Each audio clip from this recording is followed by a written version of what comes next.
On this week's travel show, your guide to the future of flying once the lockdown is over.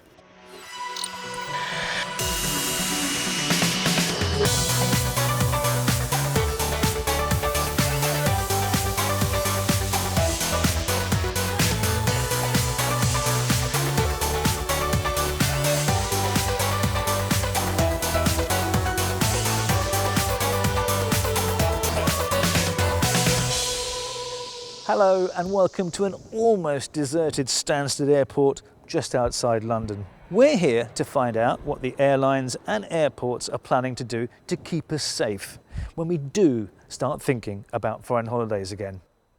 Also coming up this week.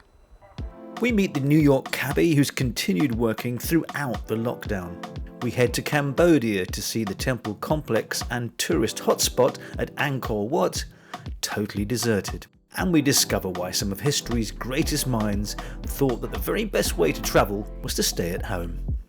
Now here at Stansted, there are normally 500 flights coming in and out every day.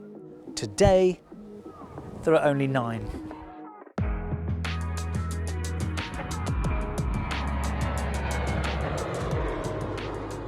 But flight numbers from the UK could be slowly picking up again.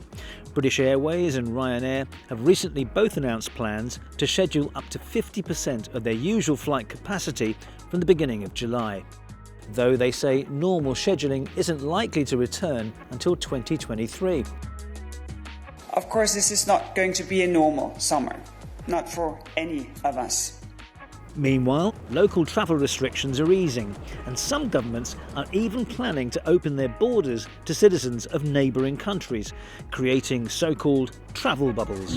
The whole purpose of us discussing the possibility of having a bubble of sorts between us, a safe zone of travel, would be so that you wouldn't have to have a quarantine attached. I think everyone would acknowledge that it would be prohibitive. Safety, that underlies our guidance. And that means taking gradual, careful steps to help travel restart in line with what science tells us. Those bubbles are one way of kickstarting travel again. But when we do begin to fly, can we trust that airlines are doing enough to keep us safe? So here at Stansted, they're using all the space to enforce social distancing. There are stickers on the ground to make sure you stand in the right place. And when it comes to masks and gloves, well, they're not compulsory, but they are very much advised. I think you get your hands cleaned first. Thank you very much. Then you get the mask. Thank you. Which you then put on around your ears. And then the gloves. And you can even get your temperature scanned before you get to security. Well, that all seems pretty straightforward and simple when you've only got 9 flights a day. But how easy would it be to maintain when there are many more passengers and many more flights? And also, when you actually get on the plane, how safe will that be? This week, the International Air Transport Association announced a series of measures the industry should be taking to keep passengers and crew safe. Etihad, based in Abu Dhabi, is just one of the airlines already taking action to try to reassure passengers. They're currently trialling technology that allows them to monitor passengers' heart rate, temperature and respiratory rate, with the potential to detect Covid-19. We've embarked on a huge sort of sanitisation program. What we're doing is actively encouraging people to check in online. It's all about limiting the touch points throughout the traveller's journey. I just want to ask you about the middle seat, because there seems to be some debate about that. I mean, does it actually make any difference? It's difficult to achieve the 2-metre distancing, but for example, in economy, what we're doing is ensuring that the neighbouring seat is free. All of our aircraft have HEPA air filters, which basically filter 99% of airborne microbes. So effectively, the air quality on an aircraft is equivalent to what you're getting in a hospital operating theatre. To be unable to use an aircraft's full capacity, it's not economically sustainable long term. The only way I suppose you could counter this would be to double airfares, and of course that's not viable. You would hope that the wearing of face masks, as well as the many other measures, that's going to be sufficient, because it's impossible to maintain social distancing on an aircraft. Etihad is not alone in its efforts. Delta will be spraying its cabins with a special disinfectant between every flight. The spray is electrostatically charged to ensure no surface goes untouched. And Hong Kong Airport has introduced decontamination tanks. The claim is that they'll kill any viruses or bacteria on your clothes or exposed parts of your body in only 40 seconds. But it's not just tech that could be seeing us through this crisis. Medical detection dogs may soon be in place at airports like this in an effort to literally sniff out passengers with COVID. So this is Asher. He's one of the rescue dogs that is going to be helping in the fight against COVID-19. Now he's got 350 million sensory receptors in that nose. Us poor humans have got 5 million. Now that nose is going to be put to good use and is really going to save many, many lives. Volunteers who've tested positive for COVID-19 are given special socks to wear. The socks capture the odour of the virus, which is then used to train the dogs. We're hoping that the dog will be able to make a good detection without becoming closer than 1 metre from the individuals. But, this is going to be quite smelly. If there's an odour, this is a person, they're going to be shedding these odours and the dog will pick it up quickly. We're working probably at an airport like Heathrow where flights are coming in, perhaps from areas of the world where we know there's a current hotspot. So the dogs will be able to detect very rapidly. It takes 0.5 of a second for a dog to sniff someone and make a detection.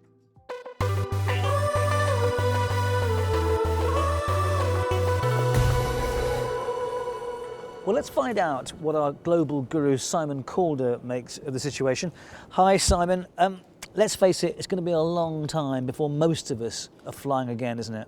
That all depends who you talk to, actually, because you have, for example, middle of May, Lufthansa suddenly came out and said, right, we are going to be flying a really quite significant network from the 1st of June. You've had, obviously, Ryanair, the biggest budget airline in Europe, saying they will be doing pretty much the same from the start of July. And it's a question of which airlines are flying where, and most crucially, of course, as we've been hearing, what sort of restrictions are in place, not just for the airlines, but crucially for their passengers.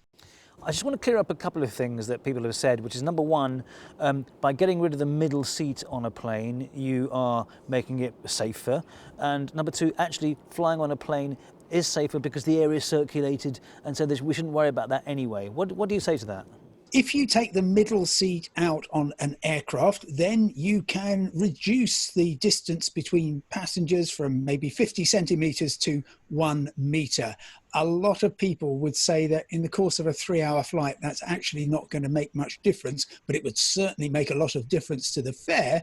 If you take out 1/3 of the passengers, the cruelty of fractions means that you need to increase the price by 50%. And in terms of the way that the air circulates on aircraft, yes, they do have very high quality air filters up to kind of operating theatre standards. But if somebody next to you is sneezing and coughing, I'm afraid the best filters in the world aren't going to do you much good. The other thing, of course, is that whilst these things are all starting and people are trying to be induced into flying, if you like, there will be some nice, good deals, I suspect. But in the long run, will it make flying prohibitively expensive? It depends who you talk to. Now, there are certainly, of course, going to be some increased costs. If you're a low-cost airline and you've got to clean out the aircraft really thoroughly after a 2-hour flight, that's going to add to your turns. It's going to reduce the time that the aircraft is in the air. It's going effectively to undermine a lot of your business model. Extra costs at airports, of course, are going to push prices up. But against that, you are going to see the airlines, the holiday companies coming in with all sorts of deals to persuade us that, yes, it is a good idea to go traveling once again. And so, as it were, for the brave, maybe for the foolhardy, there will be plenty of bargains out there. But I think when things settle down, we won't see quite as many flights. We won't see the same range of opportunities that we have now, and we will certainly see higher prices, because the only way that the airlines can recoup the billions of dollars that they've been losing over the past few months is, of course, to push up the prices, and they'll do that by keeping a lid on capacity. Thank you, Simon. Stay safe.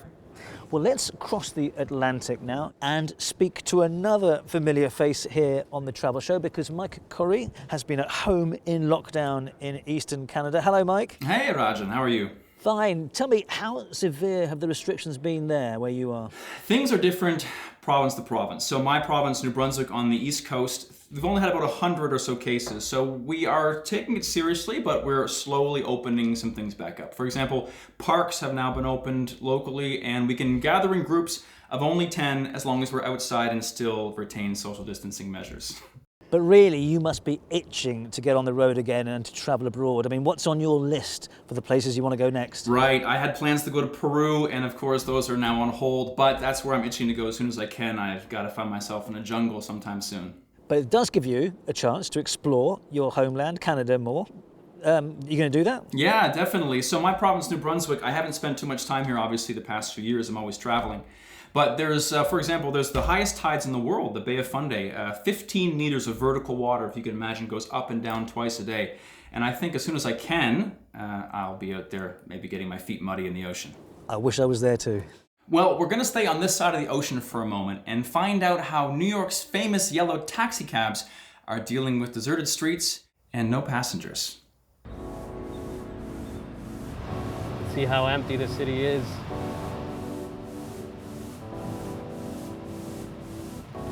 My name is Ricardo Rosillo. I've been a New York City cab driver for 15 years.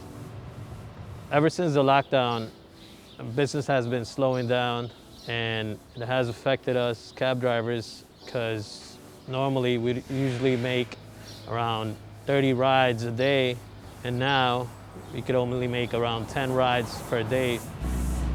So this right here is the heart of Times Square.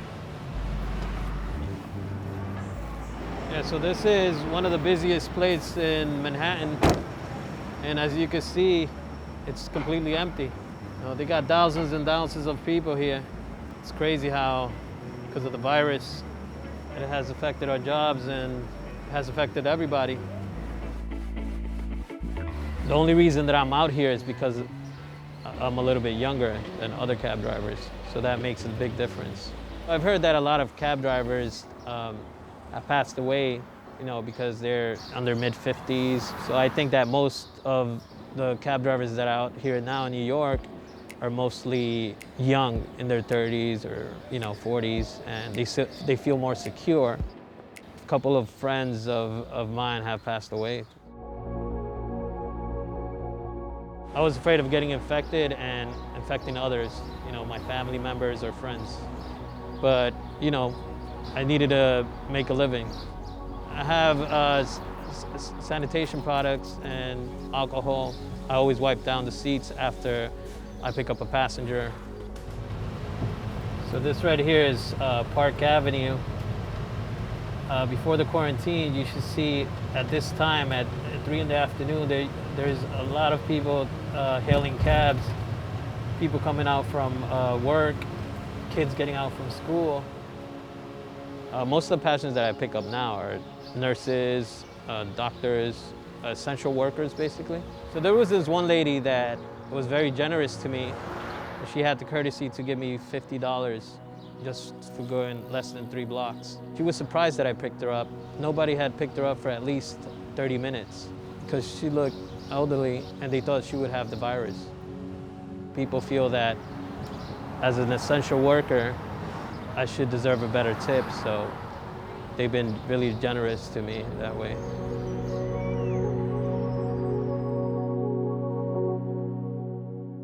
Now, lockdowns remain firmly in place in some countries, but are beginning to ease in others. It's been amazing to see some of the creative ways people have been getting used to their reduced circumstances, and some taking a new, more philosophical view of travel. In Berlin, for instance, local group Window Flicks are projecting films for people living in apartment blocks to enjoy. Berliners from all over the city can apply online for a viewing.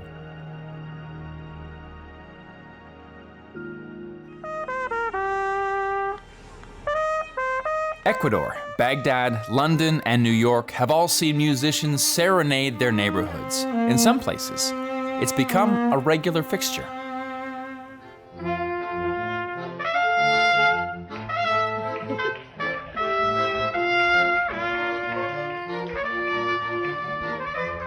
Even cartography has a place in this. The urban design site City Labs has been asking people to send in personal maps showing their new, limited horizons. Since the beginning of April, we've been running a project where we're inviting readers to send in maps of how their worlds have changed under quarantine. They're using this extraordinary moment as a chance to explore their own homes and neighborhoods and communities in ways that are fresh in some ways. I mean, despite how like gratingly familiar our quarantine lives feel a lot of the time. Maps are really strange objects. We think that they're just representations of the world, but actually they're very much showing what we want to represent. So a map of a town might include all the castles, and it doesn't include all the council estates. So when people go off and make maps, the really nice thing about that is that they are highlighting the bits of the world that they think are important. And I think the process of actually making a map, of sitting down and drawing, portraying a place that's important to you, or that you have some thoughts or feelings about, it really amplifies that whole experience and kind of forces you to sort through what you're seeing, hearing, thinking, feeling, and even desiring about a place. Whenever we travel to a place, we travel at a certain time. New York in 1920 is very different to New York in 2020. And I think imagining how New York is going to be in 2021 could actually be really helpful. It will help us put ourselves in other people's shoes, take ourselves out of our own particular lockdowns, and imagine what the world more generally is going through and what it's going to be like at the end of this. There's quite a lot of evidence in different fields to show that the more you know about something, the more you enjoy it. The philosophers Socrates and Immanuel Kant both argued it's actually better to read books about a place if you want to learn about it, rather than going off. So Kant has this famous saying where he argues, I don't have time to travel, I want to know too much about the world. And then you could just picture him sitting at home in his armchair, surrounded by travel books. And that was his way of doing it. Now, if you've ever been to Cambodia, chances are that you will have dropped in on Angkor Wat. It's the world's largest religious site. A vast ancient Buddhist temple complex that attracts 2.5 million people every single year. That means it's rarely empty. Crowds get there early to see the sunrise and stay for days, spending plenty of money in that part of the country as a result. But of course, coronavirus has had an impact. Income from tourism has dropped more than 99% since 2019. The Angkor Wat temple, it really shows the peak, of architectural and engineering skill, of our ancestor. We even put it in the national flag of Cambodia as well. As you could see around ourselves, do we see any tourists? I feel quite sad, I have not come to this temple for now 40 days. I really miss those days, that I brought people to here, We got to deal a lot with our life situation at the moment. So many people lost jobs. Of course, we have had some crises before, but nothing was ever bigger than this. So this is like the hardest hit ever. ហើយយើងការលក់ដូររបស់យើងក៏យើងលក់ដាច់ហើយជាពិសេសភ្ញៀវទេសចរក៏គាត់ចូលមកច្រើនទៅពេលអញ្ចឹងទៅវាមានបញ្ហាប៉ះពាល់ច្រើនដោយសារវាមានជំងឺ Covid-19 មកធ្វើឲ្យយើងធ្លាក់សេដ្ឋកិច្ចធ្លាក់ចុះ ធ្វើឲ្យយើងការលក់ដូររបស់យើងហ្នឹងអត់ល្អប្រសើរដោយការពីមុនទេបង So far, Cambodia has reported fewer than 150 cases of coronavirus. But the crash in international tourism has badly affected the local economy. In nearby Siem Reap, many businesses are closed. Here's the Sajas. It is the most well-known market in the city where tourists would come for shopping, for wood carving, t-shirt, silver, silk. Yeah, normally these stores are opening, but at the moment every store is closed. Back at the temple, some work has been able to continue. We use a mortar, so that's the water when they flow, they cannot go inside, not on in the stone. And fewer sightseers have actually made the job of some conservationists a little bit easier. Especially it's good for when we are transport the scaffolding from that tower to this tower. So before the COVID coming, so the people when they want to go up to the temple, they had to wait for the queue. But now it's okay, not mandatory. We can go, we can remove anywhere, anytime. Site managers are also working on a new bicycle trail and a new welcome area. But many of these projects rely on income generated from ticket sales. For the people whose livelihoods depend on tourism, the end of the crisis can't come soon enough.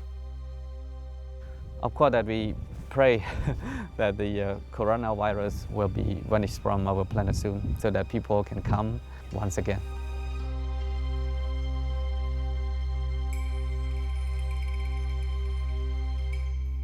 And a massive thank you to everyone who spoke to us today at Angkor Wat. I really and truly hope that tourism returns to Cambodia as soon as it possibly can.